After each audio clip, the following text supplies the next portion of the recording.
नमस्कार, मैं doctor Bhavesh Jani, Aadya physiotherapy rehabilitation centre Vadodara Gujarat से आप सभी का स्वागत करता हूं। आज हम बात करेंगे ऑस्टियोआर्थराइटिस ऑफ नी के बारे में, जो मोस्ट कॉमन कॉज है घुटनों के दर्द की। अगर आपके घर में बड़े बुजुर्ग हैं जिनकी उम्र 55 साल से ज़्यादा है और उनको घुटनों के दर्द की शिकायत रहती है, उनके घुटने का दर्द बढ़ जाता है जब वो लंबे समय तक चले, पलाठी मार के बैठे, इंडियन टॉयलेट में बैठे या सीढ़ियाँ चढ़े या उतरे, मॉर्निंग में उनको घुटने की स्टिफनेस रहती हो, तो मोस्ट लाइकली उनके घुटने का दर्द की वजह ऑस्टियोआर्थराइटिस ऑफ नी हो सकती है। तो आज की इस वीडियो में जानेंगे कि ऑस्टियोआर्थराइटिस ऑफ नी क्या है, किस वजह से हमें होता है, और कई मरीजों को डॉक्टर के कंसल्टेशन पर उनके घुटने बदलवाने की यानी नी रिप्लेसमेंट की भी सलाह दी जाती है। तो इस वीडियो में इस बारे में भी बात करेंगे कि नी रिप्लेसमेंट करवाना चाहिए या नहीं करवाना चाहिए, अगर करवाना चाहिए तो कब करवाना चाहिए और किन किन बातों का ध्यान रखना चाहिए इसके लिए। तो चले जानते हैं ऑस्टियोआर्थराइटिस क्या है, जिसको मैं सिंपल वर्ड में समझाने की कोशिश करूँगा। स्टार्ट करते हैं बेसिक एनाटॉमी से। हमारा घुटना बेसिकली 3 बोन की सरफेस से बना हुआ होता है। ऊपर वाले बोन को फीमर कहते हैं, नीचे वाले बोन को टिबिया और सेंट्रल ट्रायंगुलर बोन को नी कैप या पटेला कहते हैं। इस सरफेस को एक एनवलप की तरह एक मेम्ब्रेन कवर करता है जिसे साइनोवियल मेम्ब्रेन कहते हैं, और इनके बीच में होता है साइनोवियल फ्लूइड जो एक लुब्रिकेशन की तरह काम करता है और हमारे घुटने को फ्रिक्शन से बचाता है। ये साइनोवियल फ्लूइड ना केवल हमारे घुटनों में बट हमारे हर एक जॉइंट्स में होता है, जैसे कि शोल्डर, एल्बो, एंकल एक्सेट्रा। इसके अलावा हमारे घुटनों में 4 लिगामेंट्स होते हैं, ACL, PCL, MCL और LCL, जिसे एंटीरियर, पोस्टीरियर, मीडियल और लेटरल लिगामेंट भी कहते हैं, और 2 मेनिस्काई होते हैं, मीडियल और लेटरल मेनिस्काई, जो ऑस्टियोआर्थराइटिस में इतने इफेक्ट नहीं होते, इसलिए इस वीडियो में हम इसकी इतनी बात नहीं करेंगे। हमारी दोनों बोन्स की सरफेस एक स्पॉन्जी स्ट्रक्चर से कवर होती है जिसे आर्टिकुलर कार्टिलेज या आम भाषा में घुटनों की गद्दी कहते हैं, और इसी के डैमेज की वजह से हमें सारी प्रॉब्लम होती है। नॉर्मल हेल्थी नी में आर्टिकुलर कार्टिलेज स्मूथ होता है और दोनों बोन्स एक दूसरे के ऊपर स्मूथली स्लाइड कर सकते हैं, और इसीलिए हमारा घुटना बिना किसी दर्द के पूरा मुड़ सकता है और सीधा हो सकता है। अगर हम एक्सरे की बात करें तो एक्सरे में आप देख सकते हैं कि दोनों बोन्स के बीच में स्मूथ और इवन गैप है। बेसिकली ये आर्टिकुलर सरफेस की यूनिफॉर्मिटी दिखाता है, और दोनों बोन्स की जॉइंट सरफेस में भी कोई प्रॉब्लम नहीं है। ऑस्टियोआर्थराइटिस हमारे बोन्स, कार्टिलेज और साइनोवियल फ्लूइड को इफेक्ट करता है। माइल्ड कंडीशन में हमारे कार्टिलेज में हल्की फिशरिंग या यूँ कहे तो दरारें पड़ने लगती है, जिससे मरीज़ को घुटने में दर्द, सूजन या डिस्कम्फर्ट महसूस होता है, और हमारे जॉइंट सरफेस की एज रफ हो जाती है और वहाँ पे शार्प पक्षियों के चोंच जैसी छोटी छोटी हड्डियाँ बनने लगती है, जिसे बोन्स फर या ऑस्टियोफाइट्स कहते हैं। इस कंडीशन में पेशेंट के एक्सरे देखें तो उनकी जॉइंट स्पेस में हल्की सी अनइवननेस हमें दिखाई देती है और कई जगह पे छोटे छोटे ऑस्टियोफाइट्स दिखाई देते हैं। कई बार एक्सरे नॉर्मल भी होते हैं। जैसे ही ये डिजीज़ प्रोग्रेस होकर मॉडरेट कंडीशन में आता है तो हमारे नी के कार्टिलेज और डैमेज हो जाते हैं, हमारे दोनों बोन्स के बीच की गैप और कम हो जाती है, जॉइंट सरफेस और रफ होती है और ऑस्टियोफाइट की संख्या और बढ़ने लगती है। साइनोवियल फ्लूइड जो हमारे जॉइंट्स का लुब्रिकेशन है वो ज़्यादा गाढ़ा होता है और उसकी मात्रा कम हो जाती है। ज़्यादा ऑस्टियोफाइट्स होने की वजह से हमारी नी की मूवमेंट काफ़ी पेनफुल हो जाती है, और ख़ासकर घुटने पूरे मोड़ने में पेशेंट को काफ़ी दिक्कत होती है। कई बार पेशेंट को रेस्ट में भी पेन होता है। एक्सरे में हमें हमारे जॉइंट की मीडियल स्पेस या कहे तो घुटने के अंदर वाली साइड की स्पेस कम दिखती है, और वहाँ पे ऑस्टियोफाइट्स और ज़्यादा क्लियर दिखने लगते हैं और उसकी संख्या भी बढ़ जाती है। और इसी वजह से अगर आप घुटने को बाहर से देखें तो घुटने के नीचे वाली बोन धीरे धीरे आपको अंदर की तरफ आती हुई दिखाई देती है। सीवियर कंडीशन में तो घुटने की हालत और ख़राब हो जाती है। घुटने में से कार्टिलेज लगभग ख़त्म हो जाता है, हमारा साइनोवियल फ्लूइड काफ़ी कम हो जाता है और हमारे घुटने में काफ़ी ऑस्टियोफाइट बढ़ जाते हैं, जिससे दोनों जॉइंट सरफेस में फ्रिक्शन बढ़ जाता है, घुटने में सूजन आ जाती है और घुटने की मूवमेंट करने पर बहुत ही ज़्यादा दर्द होता है। घुटना पूरी तरीके से मुड़ भी नहीं पाता और ना ही सीधा हो पाता है, जिसकी वजह से पेशेंट चल भी नहीं पाता और कई लोग बेड रिडन भी हो जाते हैं।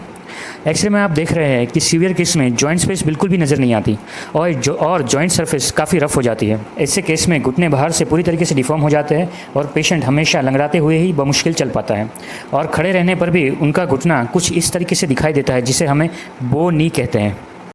बैड न्यूज़ ये है कि अभी तक कोई भी ऐसी टेक्निक, प्रोसीजर या दवाई नहीं बनी जिससे डैमेज कार्टिलेज को रीजनरेट किया जा सके या कहे कि नई गद्दी को उगाई जा सके। कुछ सालों से इंडिया में स्टेम सेल थेरेपी की बात हो रही है, जिसमें आप ही की बॉडी से फैट सेल या बोन मेरो सेल लेके उसे लेबोरेटरी में प्रोसेस करके आपकी नी कैविटी में इंजेक्ट किया जाता है। ये थेरेपी दावा करती है कि इससे कार्टिलेज रीजनरेट होते हैं। मैं इसके बारे में आपको कोई भी ओपिनियन नहीं दूंगा, क्योंकि मेरे एक्सपीरियंस में अभी तक ऐसा कोई भी मरीज़ नहीं आया जिसने ये थेरेपी ली हो और उसके घुटने ठीक हुए हो, या जिसने ये थेरेपी ली हो और उसको कोई भी बेनिफिट नहीं मिला हो। ये केवल और केवल आपके इन्फॉर्मेशन के लिए मैंने बताया है।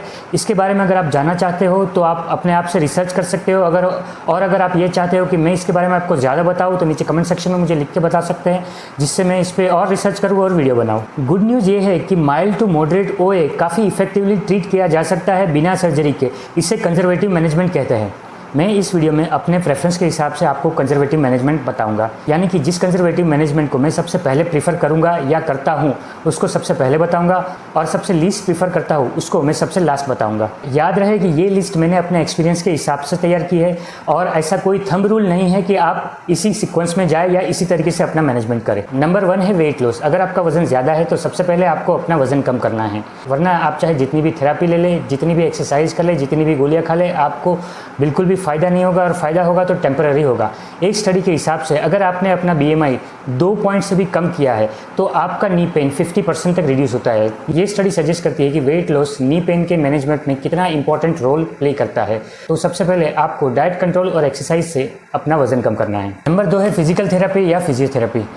ऑस्टियोआर्थराइटिस नी में हमारे जॉइंट स्टिफ हो जाते हैं, जिसकी वजह से उनकी रेंज कम हो जाती है और आसपास के मसल्स वीक हो जाते हैं। फिजियोथेरेपी में बेसिकली 2 पार्ट होते हैं। इलेक्ट्रोथेरेपी, जिसमें heating modalities, therapeutic current, ultrasound वगैरह से हम जॉइंट इन्फ्लामेशन कंट्रोल करते हैं, पेन कंट्रोल करते हैं। और सेकंड आती है एक्सरसाइज थेरापी। एक्सरसाइज थेरापी में डिफरेंट टाइप की एक्सरसाइज होती है, जैसे फ्लेक्सिबिलिटी या stretching exercise, range of motion exercise और स्ट्रेंथनिंग एक्सरसाइज। ये सभी एक्सरसाइज हेल्प करती है जॉइंट की हेल्थ मेंटेन करने में। एक और एडवांस टेक्निक है फिजियोथेरेपी में, जिसे मैनुअल थेरेपी कहते हैं। मैनुअल थेरेपी में फिजियोथेरेपिस्ट जो भी बायोमैकेनिकल अल्टरेशन होती है जॉइंट में, उसको करेक्ट करके एक्सरसाइज करवाते हैं, जो पर्सनली मुझे काफ़ी इफेक्टिव लगती है और लॉन्ग लास्टिंग रिजल्ट देती है। अगर आप जानना चाहते हैं कि ऑस्टियोआर्थराइटिस में कौन कौन सी एक्सरसाइज करनी चाहिए, कौन सी एक्सरसाइज बेस्ट रिजल्ट देती है और क्या क्या प्रिकॉशंस लेने चाहिए, तो मेरी नेक्स्ट वीडियो में उसी के ऊपर बनाने वाला हूँ। तो मेरा नेक्स्ट वीडियो ज़रूर देखिएगा, और उसके लिए आपको मेरे चैनल को सब्सक्राइब करना होगा, बेल आइकन दबाना होगा, जिससे मेरी वीडियो की नोटिफिकेशन आपको जल्द से जल्द मिल जाए। नंबर 3, आप अल्टरनेटिव मेडिसिन जैसे कि होम्योपैथी और आयुर्वेदिक मेडिसिन भी ले सकते हैं, क्योंकि उसके 0 साइड इफेक्ट होते हैं और लॉन्ग टर्म में वो काफ़ी अच्छा रिजल्ट देती है। नंबर 4, एलोपैथिक दवाई में non steroidal anti inflammatory drugs, जिसे कॉमनली पेन किलर्स कहते हैं, वो डॉक्टर प्रिस्क्राइब करते हैं। उसके अलावा मल्टीविटामिन टैबलेट, कैल्शियम टैबलेट भी कई डॉक्टर प्रिस्क्राइब करते हैं, और जो हेल्प करती है ऑस्टियोआर्थराइटिस के क्योर करने में। उसके अलावा कई डॉक्टर्स ग्लूकोजामाइन टैबलेट भी प्रेफर करते हैं। ये सभी दवाइयों को आप अपने डॉक्टर की सलाह के हिसाब से ले सकते हैं। नंबर 5 है हाइलुरोनिक एसिड इंजेक्शन। इसमें आपकी नी कैविटी में हाइलुरोनिक एसिड इंजेक्ट किया जाता है। यह hyaluronic acid as a lubricant आपकी नी कैविटी में काम करता है और आपके जॉइंट को फ्रिक्शन से बचाता है। इसकी इफेक्ट आपको कम और ज़्यादा ऑन एन एवरेज 6 मंथ तक रहती है, यानी 6 महीने के बाद या तो आपको वापस ये इंजेक्शन लेना पड़ेगा या आपका पेन धीरे धीरे बढ़ता जाएगा और अपने प्रीवियस स्टेटस तक आ जाएगा। नंबर 6 है कॉर्टिकोस्टेरॉइड इंजेक्शन। इसमें आपके नी में सेफ और mild dose of corticosteroid inject किया जाता है। कॉर्टिकोस्टेरॉइड इन्फ्लेमेशन को रिड्यूस करता है और पेन कम करता है, लेकिन इसके effect individual to individual vary करते हैं। कईयों को इस इंजेक्शन से फ़ायदा होता है, कईयों को नहीं होता। नंबर 7 है स्टेम सेल थेरापी। इसको मैं आखिर में इसलिए रख रहा हूँ क्योंकि इसके बारे में मैं अपना अभी कोई ओपिनियन नहीं दे सकता, मैं इसके बारे में न्यूट्रल हूँ। इसको मैं इंक्लूड इसलिए कर रहा हूँ क्योंकि आप एजुकेट हो कि ये भी एक फॉर्म ऑफ कंजर्वेटिव मैनेजमेंट है। इसके बारे में आप ज़्यादा रिसर्च करके पता लगा सकते हैं, इससे पहले कि आप सर्जिकल ऑप्शन पे जाए। अगर ये सभी कंजर्वेटिव मैनेजमेंट फेल हो जाए, आपका ऑस्टियोआर्थराइटिस सीवियर कंडीशन में पहुंच जाए, आपका घुटना बुरी तरीके से डिफॉर्म हो जाए, आप बमुश्किल से चल पाए या खड़े हो पाए, इवन आपको रेस्ट में भी पेन हो, तो आपको सर्जिकल मैनेजमेंट के लिए जाना चाहिए। इंडिया में मोस्ट कॉमन और मोस्ट इफेक्टिव सर्जरी है नी रिप्लेसमेंट, यानी घुटना बदलवाने की सर्जरी। इसमें आपकी घुटने की डैमेज सरफेस को कट करके आर्टिफिशियल प्रोसेसेस से रिप्लेस किया जाता है। अभी न्यू और एडवांस टेक्नोलॉजी की मदद से ये सर्जरी की सक्सेस रेट काफ़ी बढ़ गई है, लेकिन फिर भी सर्जरी कराने से पहले आपको इन बातों का ध्यान रखना है। Number 1, mild to moderate condition में आपको सर्जरी अवॉइड करनी है। नंबर 2, अगर आपकी उम्र 55 साल या उससे कम है तो आपको ये सर्जरी अवॉइड करनी चाहिए, क्योंकि रिप्लेसमेंट में जो आर्टिफिशियल प्रोसेसेस यूज़ होते हैं उसकी उम्र ऑन एन एवरेज 15 साल की होती है। तो अगर आप 55 साल की उम्र में सर्जरी करवाते हैं तो मोस्टली 70 ईयर्स तक पहुँचते पहुँचते आपके ये आर्टिफिशियल घुटने भी डैमेज हो जाएंगे, और उसके बाद आपका पेन या तो पहले की तरह हो जाएगा या फिर आपको रिप्लेसमेंट करवाना पड़ेगा। नंबर 3, अगर आपको कोमॉर्बिडिटी है, यानी कि अगर आपको हाई डायबिटीज़ रहता है या हाइपरटेंशन रहता है, आपका कोलेस्ट्रॉल हाई है, तो आप अपने डॉक्टर के साथ सर्जरी करवाने से पहले सर्जरी के रिस्क फैक्टर ज़रूर डिस्कस करें। याद रहे, ये वीडियो मैं केवल और केवल आपको एजुकेट करने के लिए इन्फॉर्मेशन पर्पस से बना रहा हूँ, और कोई भी इन्फॉर्मेशन एक्सपर्ट मेडिकल एडवाइस को रिप्लेस नहीं कर सकती। तो मेक श्योर कि कोई भी डिसीजन लेने से पहले आप अपने फिजिशियन को कंसल्ट करें, उनकी राय लें और फिर आगे के स्टेप्स लें। आपको मेरा वीडियो कैसा लगा मुझे नीचे कमेंट सेक्शन में बताइए। अगर अच्छा लगा है तो लाइक करिए, मेरे चैनल को सब्सक्राइब करिए और बेल आइकन को दबाएं ताकि नेक्स्ट वीडियो की नोटिफिकेशन आपको जल्द से जल्दी मिल जाए। मुझसे बात करना चाहते हैं तो स्क्रीन पर दिखाई गए इन्फॉर्मेशन पर मुझे व्हाट्सएप कर सकते हैं, ईमेल कर सकते हैं। आपका कीमती समय देने के लिए बहुत बहुत शुक्रिया। मिलते हैं अगले वीडियो में। धन्यवाद।